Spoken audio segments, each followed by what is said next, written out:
March 7th has been by our side for 2 years now, and she's gotten several cosmetic updates within that time, an alternate path version of herself, plus the very first cosmetic skin in the game. But for the first time, our very first companion is getting her upgrade into a limited 5-star character. The question is, how good is she? Evernight is an Ice Remembrance character, sharing the same element and path pairing as Remembrance Trailblazer. However, her role on the team is quite different, and before we can dive deeper into how powerful she is, or how you can best utilize her in her best teams, we need to break down exactly what her kit does. If you already know what Evernight's abilities do, skip to this timestamp to jump straight to my more in-depth overall guide on her playstyle. Otherwise, let's get into it. But first, a word from the sponsor of today's video. LD Shop is a safe and reliable top-up site that allows you to buy currency across multiple different games, including Honkai Star Rail, Genshin Impact, among other games. They offer prices at a discount, from anywhere up to 13% to 25% cheaper than topping up in-game. Not only are the prices cheaper, but they make topping up completely effortless. All you need is your server and game ID, and you're good to go. No hassle at all, and no personal information required whatsoever. After purchase, you can see that the Jades are sent to my account within 5 minutes. There are no downsides to using LD Shop for your purchases, as the prices on LD Shop are strictly better than the prices in-game. But the upsides don't stop there. Users who register using my link in the description below will get an exclusive 15% and 5% coupon, which can save you up to $50. Additionally, if you spend $80 in total, you can earn an Express Supply Pass for completely free. If you want to top up at discounted prices with no downsides, using a website and method that has been approved as safe by multiple large content creators in the space, then click the link in the description below to head over to LD Shop and start saving money on your gacha game top-ups right away. Alright, so Evernight's basic attack is nothing special, dealing single target ice damage, scaling on her max HP. Her skill summons her Memesprite, a jellyfish named Evie, which is presumably a shortened version of her own name. Instead of consuming a skill point, this skill consumes Evernight's own current HP. The skill also provides a crit damage buff to all ally Memesprites based on 24% of Evernight's own crit damage, and it gives her 2 stacks of Memoria, which she'll use later in her kit to increase her own damage. Other than these buffs and stacks, Evernight's skill actually doesn't do anything on its own. It doesn't even attack the enemy. Evernight's ultimate has a hefty cost of 240, but there will be ways to help her meet this high energy cost, as we'll see later in her kit. It deals AoE ice damage to all enemies and puts both her and her Memesprite into an enhanced state. In this enhanced state, Evernight's skill now gives her 12 more stacks of Memoria instead of only 2 stacks, for a total of 14 stacks of Memoria on skill cast, which she'll consume elsewhere in her kit to improve her damage, as you'll soon see. Her enhanced state also makes all enemies receive 30% more damage, which you can think of as a vulnerability debuff, just for Evernight existing, and she also gets 60% damage bonus. For her Memesprite, Evie, entering the enhanced state via Evernight's ultimate basically just allows her Memesprite to gain access to 2 uses of its enhanced Memesprite skill, which we'll cover next. After Evie uses up both enhanced skills from Evernight's ultimate, they will both exit the enhanced state. Evernight's talent immediately summons Evie when she enters battle. Evie inherently has a fixed 160 speed and HP equal to 50% of Evernight's max HP. This is important because all of Evie's attacks scale off of its own HP, not Evernight's, meaning the scaling is only based on half of Evernight's HP, since Evie inherits half of Evernight's HP. Additionally, every time Evernight or Evie lose HP, they increase both of their crit damage by 60% and they gain 2 stacks of Memoria. So having teammates that can help drain Evernight and Evie's HP outside of their own turn can be really strong for stacking their Memoria stacks. But what exactly do these Memoria stacks do? Well, when her Memoria stacks reach at least 16, the Memesprite Evie immediately action advances itself by 100% to use up those stacks. But let's finally talk about what those stacks actually do by diving into Evie's Memesprite skills. Evie's normal Memesprite skill is a single target attack that deals ice damage equal to 50% of Evie's HP. Since Evie has half of Evernight's HP, you could think of it as doing 25% of Evernight's HP. For every 4 stacks of Memoria, it increases the damage by 10% of Evie's HP. However, this regular skill doesn't do too much damage, because generally when you have a lot of stacks of Memoria, it means Evernight is probably in her enhanced state, since that's how she gets the most Memoria via her skill giving 14 stacks of Memoria after she's been enhanced by her ultimate. So when she's not in her enhanced state, these unenhanced attacks by Evie generally won't have many Memoria stacks, and thus they won't do too much damage. Then, when Evernight and Evie are in their enhanced state via their ultimate, Evie gains 2 usages of the enhanced Memesprite skill. The enhanced Memesprite skill can only be used when Evie has at least 16 stacks of Memoria. Reaching 16 Memoria stacks is obviously effortless when Evernight is in her enhanced state, since her skill gives her 14 Memoria stacks. The enhanced Memesprite skill consumes all stacks of Memoria, and for each stack of Memoria consumed, it does deals damage equal to 12% of Evie's max HP to the primary selected target, and 6% of Evie's max HP to all other targets on the field. So, at 20 stacks of Memoria, this is 240% of Evie's HP to the primary target, and 120% to all other enemies. Of course, you can hold much more than 20 stacks of Memoria, meaning the scaling can go even higher. Do remember that Evie's HP is half of Evernight's HP, so you could think of these numbers as being halved when applying it to Evernight's own scaling. One very important thing I must emphasize is that even though this enhanced skill looks like other AoE hits, meaning you can just click on any enemy to activate it to hit all the enemies, the primary selected target takes the main damage, and all the AoE hits are half the multiplier. This means you must select the one single target that you want to take the most damage, even though it looks like a regular AoE selection attack where you can just click on any enemy to do the damage. After using this enhanced skill, Evie disappears from the field, and Evernight will have to summon Evie back via her skill, which is fine since she wants to spam her skill for Memoria stacks anyway. As a Memasprite, Evie also has its own talents and bonus abilities. For starters, Evie has an increased chance of being attacked, but it can resist all crowd control debuffs. Evernight and Evie also get 50% damage bonus in Evie's talent just for existing, because why not? Secondly, Evie immediately takes action when summoned, which is nice. And lastly, when Evie disappears from the field, Evernight gets a 10% speed buff, which only lasts until the start of her next turn, so you can sort of think of it as being like an action advance towards her next turn, even though it's not quite the same, but it functions similarly since it's just a speed buff until her next turn. If Evie disappears due to using its enhanced skill, this 10% speed buff is further increased by 1% for every stack of Memoria that was consumed in the enhanced skill, stacking up to 40 times for an overall bonus 40% speed buff if 40 Memoria stacks were used. This speed buff makes it quite difficult to speedtune Evernight for any specific action advancing shenanigans, and also makes the usefulness of speed boots a bit dubious on her. Now, we've covered the Memasprite's bonus abilities, but we still have to go through Evernight's bonus abilities. Sheesh, Remembrance characters have so many bonus abilities sprinkled throughout their kit. It's a little ridiculous. First off, Evernight gets 35% crit rate completely free, just for being the face of the game, I guess. So that's nice. Additionally, when she uses any ability, she consumes 5% HP to increase the crit damage of herself and Evie by 15%. This isn't a huge crit damage increase, and honestly, it mostly exists because the HP consumption on all ability casts will give Evernight extra stacks of Memoria, since she gains Memoria stacks whenever she and Evie lose HP. As if that wasn't enough baked into one bonus ability, she also generates one skill point every time Evie uses the enhanced skill. So that's basically 2 skill points over the course of each Evernight ultimate, since her ultimate gives Evie 2 usages of its enhanced skill. Remember that her own skill consumes her own HP instead of consuming skill points, so Evernight is actually completely skill point positive since she consumes no skill points and generates skill points via Evie's enhanced skill. For her second bonus ability, she starts the battle with 70 extra energy, which is really nice to immediately get her rolling into her ultimate in enhanced state rotation, since her energy cost is 240. Furthermore, she gains 5 energy and 1 stack of Memoria every time she or an ally Memasprite uses an ability, so this helps her with that enormous 240 energy cost. She really wants ally Memasprites that can take a lot of actions to help her charge her ultimate. And of course, ally Memasprites will just stack her Memoria stacks even faster to stack up the damage of Evie's enhanced skill as high as possible. And her last bonus ability pushes her even further into teaming up with other Remembrance characters, giving a crit damage buff to all ally Memasprites that increases based on the amount of Remembrance characters in the party. It should be noted that the breakpoint to get good value out of this ability is at 3 Remembrance characters. The jump from 2 Remembrance units to 3 is really big, but then the jump from 3 to 4 isn't the biggest deal in the world, so there is room to slot in a 4th teammate who isn't Remembrance, such as Tribby. Also note that Evernight herself does count towards this, so she'd only need 2 other Remembrance teammates to get the large increase from this buff, and a last Remembrance teammate would just be a smaller increase. For her stat bonuses, Evernight is one of the rare cases where all of her stat bonuses are good offensive stats. As if 35% crit rate from her bonus abilities wasn't enough, she gets nearly 20% more from here. It's pretty nuts. To touch on her Eidolons, Evernight's E1 seems really strong on paper. A 20% final damage increase in AoE that scales up to a whopping 50% final damage increase in single target is really strong. This isn't a damage percent stat, it's a final damage increase, similarly to true damage, except it actually multiplies with true damage. However, I will say that it can be rather volatile and matchup dependent, because if you're only getting the 20% increase instead of 50%, then it's not the craziest thing in the world, even though it's obviously still very, very good. It should be noted that this buff only applies to ally Memasprites. Evernight's E2 is another big one we have to talk about. The crit damage increase isn't all that important, but the second effect where Evernight now gains 2 extra Memoria every time she gains Memoria is huge. Remember, every stack of Memoria essentially translates to an extra 12% HP multiplier on Evie's enhanced skill, so these extra stacks ramp up to massively increase Evie's damage. Additionally, the extra charges of her enhanced skill every time she uses her ultimate reduces her downtime. Usually, after Evie uses up the 2 stacks of its enhanced skill and causes Evernight to exit her ultimate, it can take a while to build up enough energy for Evernight to get her ult again, so that she can get her enhanced state and enhanced skills back. Her E2 gives her more charges of her enhanced skill, so that by the time she uses her last enhanced skill, her ultimate should already be back back up, which reduces her downtime. It's a very strong Eidolon for main DPS Evernight in particular. Eidolons 3 and 5 are just trace level increases as per usual.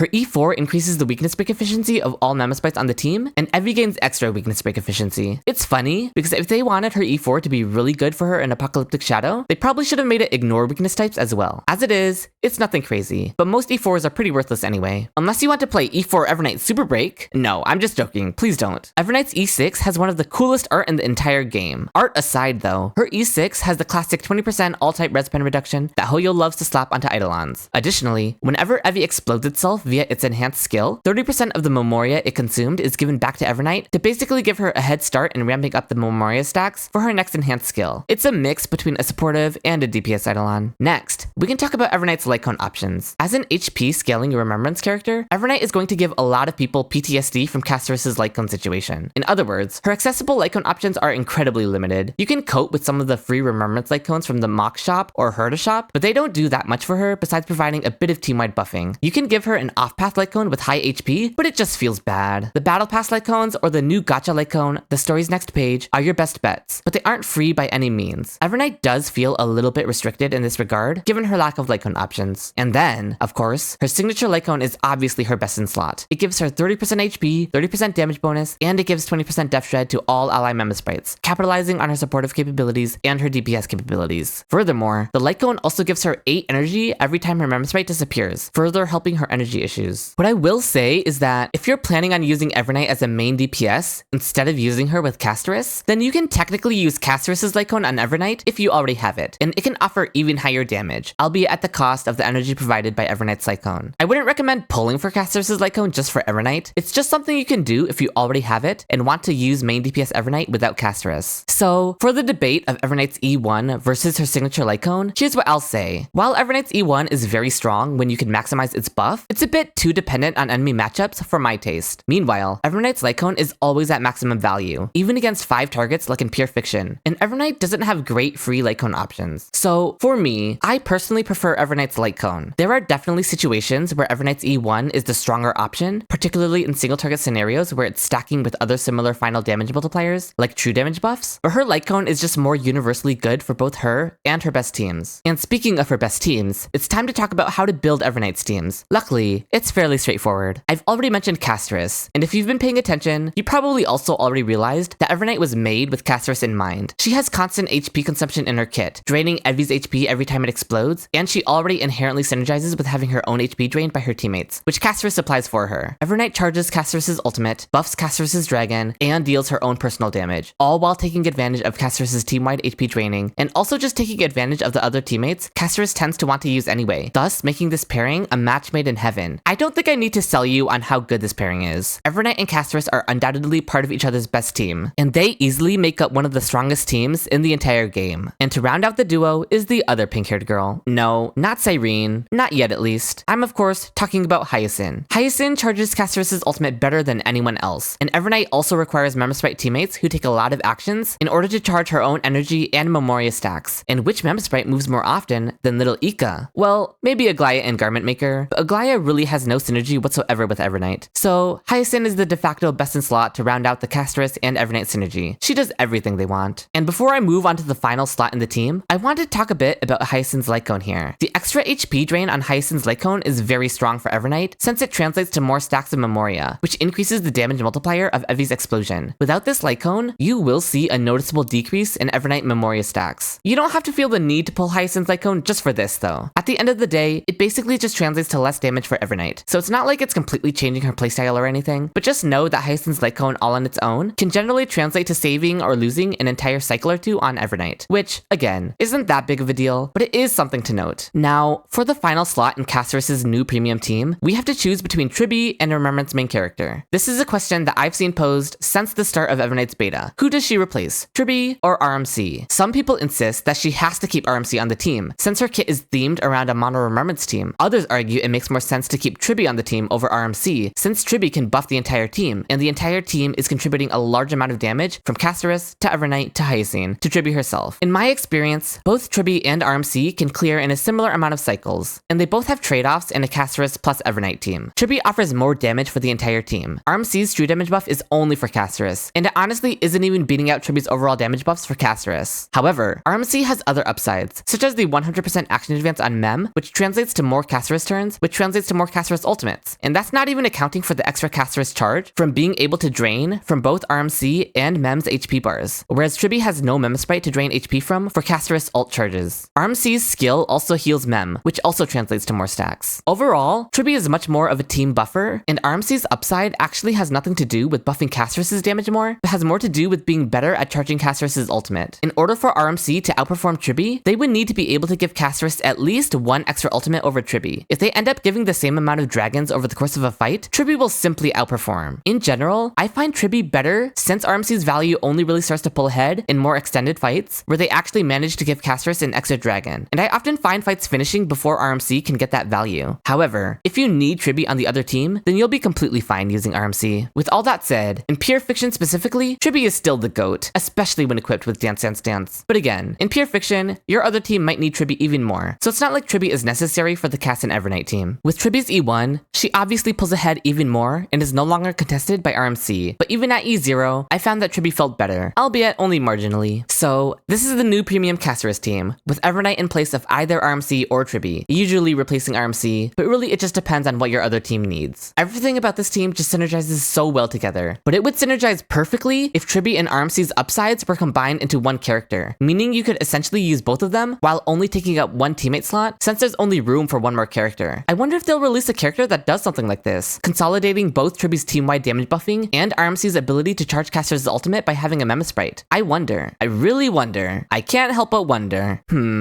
Anyway, you actually can slot both Triby and RMC into the team if you replace Castorice, and this is how you create the Hypercarry Evernight DPS team. Given Evernight's inability to support any other carry besides Castorice, if you want any other use out of Evernight, it'll have to be using Evernight as a main DPS. Luckily, this isn't a bad thing. Evernight is very proficient as a main DPS if you have all the pieces to make it work, aka, you essentially need to steal Castorice's premium team. In terms of performance, Evernight as a main DPS is surprisingly strong. She's really similar to Anaxa, not in terms of actual playstyle or anything like that, but just in terms of the fact that she's designed as a sub DPS for another character, yet still shines on her own, and in some cases even rivals the character she's made for. Overall, Evernight is not a better DPS than Castorice at the current moment, although this could always change, but Evernight is still very strong. And if you need an Ice DPS to take into Ice Week content, Evernight performs even better than the Herda as an Ice DPS outside of pure fiction. And even in pure fiction, Evernight still performs just fine. It's honestly diabolical that they reran Herda alongside Evernight. They really set Herda up to be outdone. Now, of course, the caveat to this is that Evernight has a very specific team that she wants to run, aka Castorice's premium team of RMC, Triby, and Hyacinth, especially Hyacinth. You can try to replace RMC and Triby with other characters, such as Run Mei, who is also a decent substitute for Triby and Castorice teams, but I do find that it doesn't feel as good. I tested replacing Hyacinth with Gallagher, and even replacing her with a DPS Lingsha, but the team just isn't the same without Hyacinth's massive personal damage and her ability to stack Evernight's Memoria. The reason this team feels so irreplaceable is because even when Evernight is the main DPS of your team, she's still giving all of her buffs to the rest of the team, meaning you still want to capitalize on that to make use of her entire kit. Triby and Hyacinth come with bucket loads of personal damage that capitalizes on Evernight's buffs. Replacing them with less damaging characters like Run Mei or any other sustain immediately causes part of Evernight's kit to stop being used, which brings down the overall team DPS substantially. RMC consolidates a bunch of roles into one, giving true damage, action advance, and having a Mem Sprite to charge Evernight's Memoria stacks. You cannot replace RMC with another action advancer like Bronya or Sparkle because they are physically incapable of buffing Evernight's Mem Sprite. Their kits literally just don't function with how Evie works. As for Sunday, it is yet another case where every new Remembrance character proves that they were specifically made to not synergize with him. Evernight constantly exploding her Mem Sprite means that every time it's resummoned, it loses Sunday's buffs, and his ultimate rotation will struggle to reapply his buffs in time to buff Evie's damage. Furthermore, Evernight's fluctuating speed boost can make it a pain to speed tune her properly with Sunday. Furthermore, action advancing Evie doesn't actually do that much since Evie immediately action advances itself once Evernight gets enough Memoria stacks anyway. So Sunday's ability to action advance Evie isn't really anything special here, and thus, it doesn't make him much different from Bronya, who only action advances Evernight and isn't even able to buff or advance Evie. Sunday does have the energy generation on his ult, which is nice for Evernight's downtime, but other than that, Evernight was clearly made to not synergize with Sunday, just like Castorice. There is a playstyle where you use Sunday to advance Hyacinth Hyacinth instead of Evernight, since Hyacinth also does a lot of damage and stacks Memoria for Evernight, but it definitely doesn't feel optimal and is more of a cope option. For all these reasons, I would classify Evernight as fairly restricted in her team building, both as a sub DPS for Castorice only and as a main DPS with a very specific team that she synergizes with right now. If you have the teams for her, however, she definitely performs at a high level. Now, I will say, I have a sneaking suspicion that the chances of Castorice and Hyacinth rerunning in patch 2.7 alongside Cyrene are probably pretty high, and it's also fairly likely Cyrene will be good with Evernight. So keep an eye out on info for that, because if you really love Evernight but don't have a team prepared for her right now, it's very probable that the patch right after Evernight will solve that problem for you. In terms of builds, Evernight is fairly straightforward. Her new best in slot relic set is releasing alongside her, and I really wouldn't recommend using anything else, though you could cope with the ice set. Since her crit damage buff scales off of her own crit damage, you always run a crit damage chest on her. She starts with 5 base crit rate like every character, she gets 18.7 crit rate from her stat bonuses, she gets 35 crit rate from her bonus abilities, and 8 crit rate from her relic set, so she starts with roughly 66.7 crit rate. This makes building crit rate very easy on her. You can run speed boots, but keep in mind that Evernight already buffs her own speed every time Evie uses its enhanced skill. If you're using her as a sub DPS for Castorice, HP boots allows Castorice to gain more Nuba charges for her ultimate. If you're using Evernight as a main DPS, she's getting action advance at different times by RMC anyway, which could lead to the speed boots having little value. And then, obviously, in both scenarios, HP boots leads to more damage. So, in general, I would recommend HP boots. For Orb, HP Orb and Ice Damage Orb are very similar in terms of damage output. If you're using her with Castorice, I would go HP Orb. Once again, so that Castorice can gain more Nuba charges from Evernight, while Evernight's damage remains similar. If Evernight is your main DPS, then just use whichever has better substats. And lastly, an energy rope is usable, and you may find some scenarios where it helps your rotation, especially if you don't have Evernight's signature Lightcone. Without her signature Lightcone, Evernight's ultimate rotation is going to be much more difficult in general, and her damage is going to be worse. So you may sacrifice her damage a bit as a sub DPS for Castorice and use an energy rope. However, obviously an HP rope leads to higher damage, especially when you have her signature Lightcone to help with her energy. And the HP rope also gives more charge for Castorice. So in general, I would lean towards running an HP rope even as a sub DPS for Castorice, though you may need to rely on enemy RNG for more energy if you don't have Evernight's signature Lightcone. For her planner set, there's a lot of debate between the newly released Arcadia and the previously released Bone set. Even though it seems like Arcadia was made for Evernight since it incentivizes a mono remembrance team, I much prefer the Bone set on Evernight. In Castorice teams, you can't always guarantee all of the Memospites are on field at the same time, so you aren't even always maximizing the Arcadia buff when Evie attacks. Additionally, the HP from the Bone set translates to more stacks for Castorice's ultimate, since she can drain more HP from Evernight. So, all in all, I would recommend the Bone set for Evernight, but Arcadia isn't bad by any means, and could get more consistent when Cyrene releases, especially for main DPS Evernight. But for now, I would recommend Evernight's new relic set, World Remaking Deliverer, alongside the Bone Planner set, with the crit damage chest and then HP main stats on the other pieces, situationally switching them out with speed, ice damage bonus, or energy recharge if you find that your rotation necessitates it. And that's everything you need to know about how to build Evernight and what teammates to use her with. While she is quite restricted in what teams you can play her in, her strength and performance more than makes up for it, so long as you enjoy playing those teams and characters. I stated it earlier, but the design of her kit feels very similar to Anaxa. Not in terms of playstyle, obviously, but just in terms of Hoyo's intention with her role. I think characters like Anaxa and Evernight are really cool because of their ability to fulfill different roles, which is really good for people who love the character they're supporting, but also really good for people who love Anaxa and Evernight and don't want the character they're made to support, while also being healthy in the sense that they are somewhat restricted and aren't just a best in slot on every team, all while being very, very strong in their main use cases. If you're looking to upgrade your Castorice team, you'll be very happy with Evernight's performance, so long as you already have Hyacinth. If you're just a fan of March 7th, you'll be very happy with Evernight's performance as a main DPS, assuming you're willing to invest into her a bit, since the free-to-play Lycone options are pretty non-existent. And if you aren't a fan of either Castorice or Evernight, then you won't feel too bad skipping her either. All in all, Evernight just reminds me very much of Anaxa's release, and that is very much a good thing. But what do you think about how they designed the restrictions, but also the flexibility in Evernight's kit? I know some people are skeptical of her ability to perform as a main DPS, but I assure you, she comfortably contends with the top tier DPSs that are currently in the game, even without Castorice. If you still have doubts or any questions, leave a comment down below, and be sure to like the video if you found it helpful or enjoyable at all. There will be plenty more videos on the way covering Danheng as well as some non-guide content, such as videos discussing the general state of the game and the meta, coming soon. So be sure to subscribe to the channel so you don't miss those. I would really appreciate it. I hope all March fans who have stayed devoted to her since the start of the game are rewarded in their Evernight pulls. Speaking of Evernight pulls, I will be doing viewer Evernight pulls the day her banner goes live, so DM me on Discord, linked in the description below if you want me to do your pulls live. With all that said, thank you so much for watching, and until next time!